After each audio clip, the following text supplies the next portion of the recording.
What's going on, everyone? Welcome back to the show. So you guys have more comments, more questions, and more concerns in the comment section. We're going to talk a little bit more about those today. But first off, if you guys can do me a favor, please like the video. And if you're watching this video and you want to see more content like this, please consider subscribing to the channel. Okay, so with the Social Security Fairness Act passing, there are a lot of people that are concerned and they have questions and they're asking, do they qualify? Do they not qualify? All of that. So we're going to answer some of those questions today. And we're going to read some of the comments that you guys have about your feelings about the Social Security Fairness Act. Okay, so let's look at the first question here, and it says, when is President Biden going to sign the Social Security Fairness Bill? Okay, that's a good question. So at this point, he should be signing it sometime this week. As soon as he signs it, I will let you guys know. So just come back, make sure you subscribe, hit the little bell notification. You're going to get that information so you'll know when it's signed. But I would anticipate that he's going to sign it sometime this week. And I know it's a holiday, so I don't know exactly. Maybe he'll sign it on Monday. If he doesn't sign it on Monday, then maybe later on this week. But at this point, I'm pretty confident that it'll get signed. We haven't heard the president say that he is not in agreement with the Social Security Fairness Act. So we'll most likely see this get done very, very soon. Okay, the next comment here is coming from Julio. It says, it was nothing but congressional stupidity. It doesn't solve the root problem of Social Security, and it's going to accelerate the depletion of Social Security. So Julio is referring to the Social Security Fairness Act, the elimination of weapon GPO. He is correct. It will expedite the depletion of the trust funds by about 6 months. And he's also correct. The real way that this should have been handled is they should have reformed Social Security. In that reform, you could have the elimination of weapon GPO, but you need to have pay-fors, and there's no pay-fors in the elimination of weapon GPO in the Social Security Fairness Act. I agree. We should eliminate weapon GPO. And I am personally impacted when I get to the point where I start collecting Social Security. I will be impacted because I'm earning a pension right now. So I think that they should eliminate weapon GPO, but I think you go about it a different way.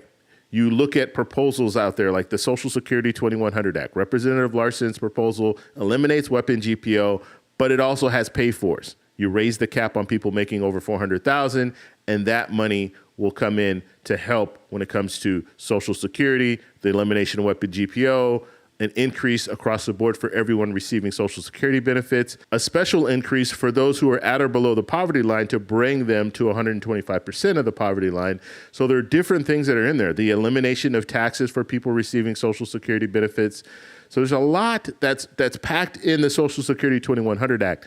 I wish they would have moved forward with something like that, but they didn't. They said, okay, we're going to just look at different parts, and that's what they're doing. They looked at the weapon GPO. Let's eliminate weapon GPO. We hear President Trump talking about elimination of taxes for people receiving Social Security benefits. Maybe that will be the next thing that they take up. That's going to be a challenge, but maybe that will be the next thing that they take up. And I say it's going to be a challenge because right now, like Julio was saying, the elimination of weapon GPO, that accelerates the trust fund depletion by about 6 months. And if we're looking at eliminating taxes for people receiving Social Security benefits, that will expedite the trust funds depletion by, I think, two to 3 years. And so right now, the window is, the timeline, the deadline is about 9 years. We could see that come all the way down to 6 years, maybe 7 years. And so that would be, you know, we already know what's going to happen. We already know that we're going to see that reduction in benefits if they don't do anything. If the trust funds are depleted, we're going to see a reduction of about 23%. At least that's what some experts are saying. We don't know the exact amount, but that's what some experts are saying. And so if we do nothing for 9 years, and I say we, but it's Congress. So if Congress does nothing for 9 years, then that cut is automatic. It will automatically happen. Now, if we start doing things like the Social Security Fairness Act and not have pay-fors and do eliminate taxes for people receiving Social Security benefits and then not have a pay-for for that either, now we're expediting the trust funds being depleted and that across the board cut for everyone receiving benefits.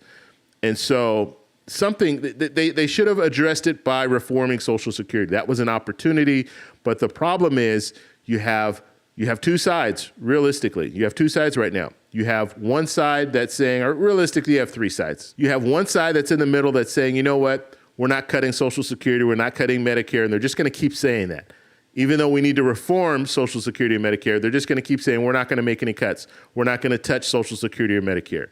And then you have one side that's saying, no, we need to make cuts to Social Security and Medicare, deep cuts into the program. We need to raise the full retirement age. We need to get rid of COLA. We need to do a lot of different things when it comes to cutting Social Security. That's the fix. Just cut as much as you can, which is not going to fix Social Security because you can only cut so much, and it's not going to move that expiration date, that 9-year expiration date. It's not going to move it that much forward. So let's say they move it up to now it's 11 years, or now it's 12 years.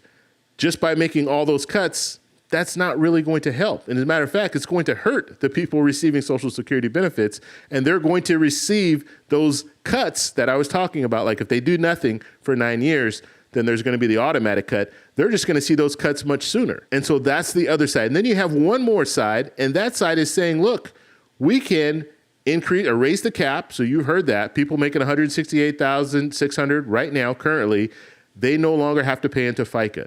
And so they can change that by saying, no, they need to contribute to FICA. So now you're collecting more money that's coming in, going into the Social Security Administration, going to the trust funds, and then paying out benefits. And you'll have enough money in order to keep the program running for another 50 years or so. Or you have some politicians that are saying we need to raise taxes across the board. So when it comes to the payroll contribution, everybody contributes a little bit more, maybe 1% or 2%. And that would provide the funding that they need to have the program run for another 50 years. And so that's what we're looking at. And when I say run, I shouldn't even say, I'm using the wrong term. Social Security will always be there as long as we have people in the workforce and as long as we're collecting FICA. It will always be there. But the trust funds, the two trust funds, that's what's in danger right now. And the way that the system works currently, 6.2%, that's what you contribute. So your paycheck, 6.2%, goes to the Social Security Administration. Your employer matches that 6.2% in most situations. That is the money that goes over to Social Security, goes in the trust fund, and then it comes right out and goes to pay out benefits. Now, currently, that is not enough to cover Social Security beneficiaries at 100%.